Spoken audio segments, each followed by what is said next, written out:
We build our entire brand on partnering with farmers, seed to skin, skin to soul. So here we are today at one of our apiaries, and we're talking with Pontus, whom you'll meet, and we are gonna see our bees, see our honey.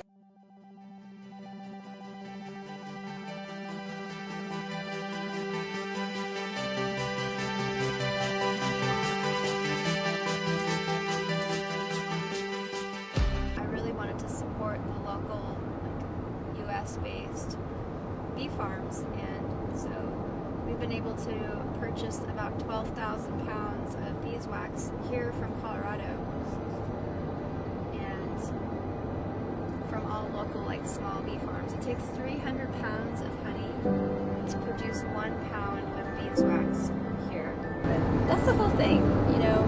I was standing at a booth the other day because I go to the farmers market every Saturday just to buy product, and I love to support local farmers, and so I'm talking to one of these little farmers who had watermelon, and he had carrots and grapes from local Colorado, his own farm. And this guy walks up and he's like, "How much are your watermelons?" And the farmer said, after, on average by weight, they're about $8 for one of them. And the guy was like, "Okay, that sounds fair." And I'm like, just pay the farmer the $8, dude. Like, the guy put a seed in the ground, waited 6 months, and grew a watermelon. We don't realize how hard our farmers work, but we should never question pricing when it comes to farms. And I think the statistics are that only 10% of grocery and commerce in this country is from the small local farmers. 90% of it is mass grocery, and so I really want to bring awareness to that, because if you can shop local, support your local farmer, pay fair prices, pay the price that they're asking you, because it's worth it. To me, people don't have a problem going and buying,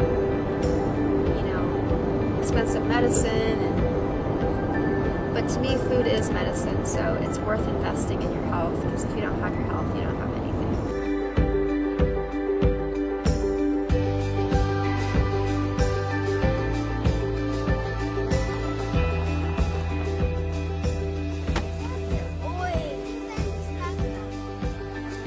It worked out great. I got some coffee. The sandwich. Okay, so we're actually going to drive down to that tree line down there.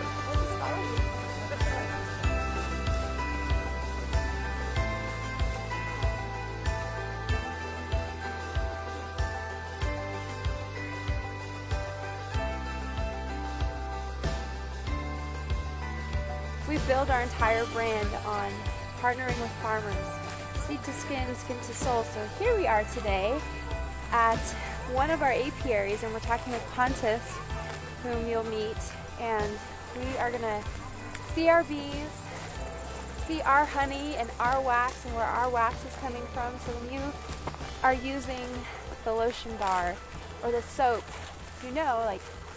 this is where we're actually getting here locally in Colorado, in Denver, and up the Front Range. We're getting the purest raw beeswax, or farm fresh beeswax, and raw honey. And the honey's not been heated, so it's in its most nutrient dense form. It's something with the farm fresh beeswax. This is Pontus, and he is our bee farmer. And your grandfather actually ran an apiary in Sweden, correct? So Yeah, you did this growing up. Yep, third generation.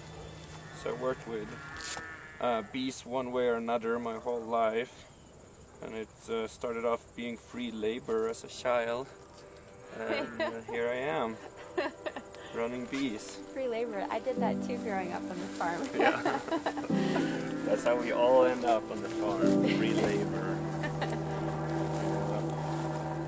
Now I put my daughter into being free labor. That we still have honey on these beehives, but this is how the actual honey frames looks like. Wow. So then when actually the beeswax that that we're selling you, it's the capping of this. So the top layer off, and then it goes into the centrifuge, and you spin the frames, and that's how we get the honey out of the frames. But the capping is the highest quality of wax. It's the cleanest and the freshest. The cleanest and the freshest wax. And I know I showed you it in a powder form, but it basically comes out like small pieces. But we get very clean wax that way. That's amazing. So I'm gonna put that on, and then it will look like this. Is how it then ends up. That beeswax? Yep. That's our wax. Um, Like giant cane. right? You wanna feel it? Here. It smells good too. Yeah, so I think we could, we can put this on, and then we can kind of show it. Isn't that clean? Yeah, smells like So our nice. shop where we keep the honey. That's cool. Smells like That's our amazing. cabinets. So you can Smells see like your how cabinets. much work it is to get wax versus honey. I mean, just those little tiny scrapings. So when we talk about buying like 10,000 pounds of wax, this is a lot of those. It's a lot of those. How many pounds is that?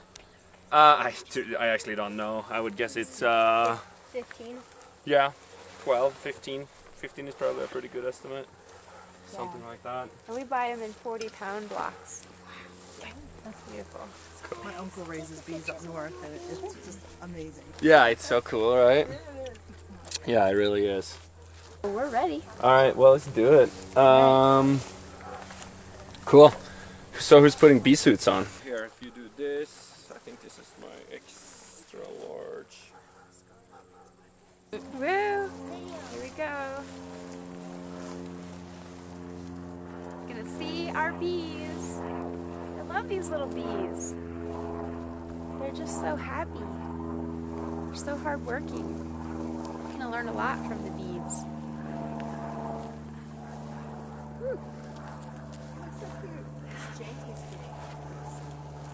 It's going in, people. It's not tipping up.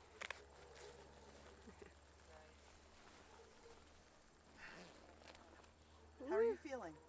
I feel great. Good. We're gonna meet our bees.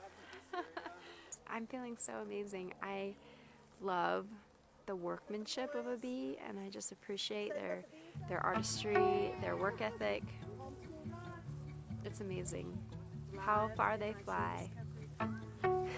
How far they fly to pollinate and to produce what they produce between the wax and the honey. It's incredible. Just let it. We can all learn a lot from the bee. So I'm at Pontus in my first year at the Cherry Creek Farmers Markets in Denver, and we were kind of like next door neighbors. And his customers would come buy honey, and then I was a great follow-on product, or my customers would come buy soap and lotion for me, and then it was a perfect follow-on for them to go and see Pontus's table with his honey. And so we've just built a really great relationship, and now going from farmers markets to what we've been doing for the last 2 years, it's been great because I've been like, hey Pontus, we need 10,000 pounds of beeswax, and he's like, okay, let me talk to all the farmers and see what we can get you. And so we have been purchasing along the Front Range and all through Boulder, and your wife had a baby, what, a year and a half ago? So his wife helps him. She's 2.5, so his wife helps him with the business, and now your daughter's involved with bees. Yeah. Yeah, it's so cool. She has a little bee suit.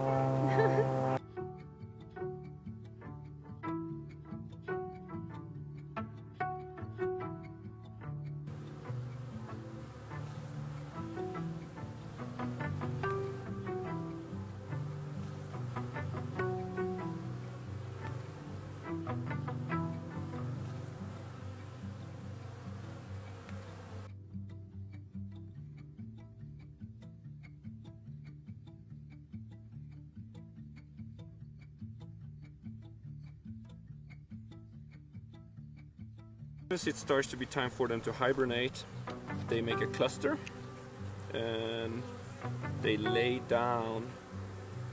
They put the queen in the middle, and then they make sure that they hold her warm, and then they circulate within this cluster to keep each other warm. is what they do. I'm totally in awe right now of these bees and the sound, and every time they're flying over my head right now, and I can feel their little, like, feel the wind from the bees.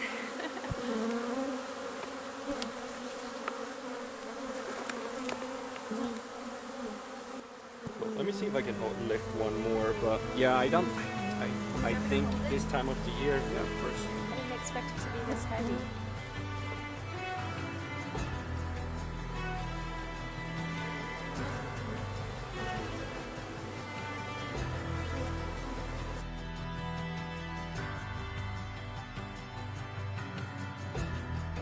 Propolis, bees make it from tree sap and plant resin, and they coat the foundation of the hive, so the frames and the boxes, they coat that with it, and it's a very strong antimicrobial. So for using it kind of as a doormat is the easiest way of explaining it. They put it as in the entrance of the hive, and when they come from the outside world, if they happen to step in viruses or fungals or bacteria, they walk through it, kind of cleaning off any bacteria or virus that they might have on their feet.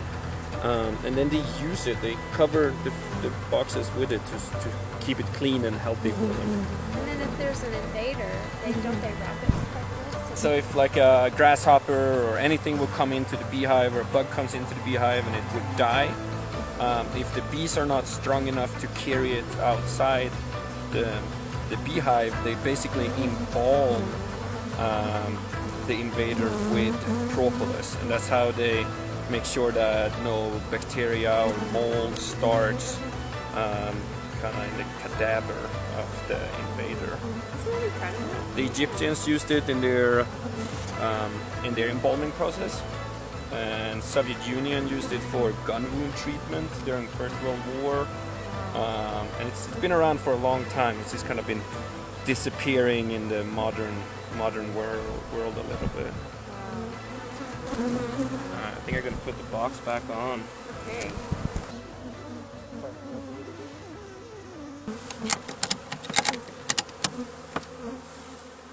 So that's how we leave them over the winter. I'm just amazed at nature, you know, the way everything works together. Like you can't leave out one part and have it still function fully. So the flowers and the way that the bees are able to fly and the way that the bees' wings work and their bodies are bigger. So the sounds, they're beautiful sounds. As you get closer, you can feel their little wings, like you can feel the air from the bees and the beautiful honey and the wax, and they're such a necessary creature. It's so beautiful. I just have so much appreciation for what they do and how it can impact people. Those are actually. Ooh. Right there. This is so good. Look at this. Oh, did you get it? I'm Jaime Cross and I'm the bee charmer.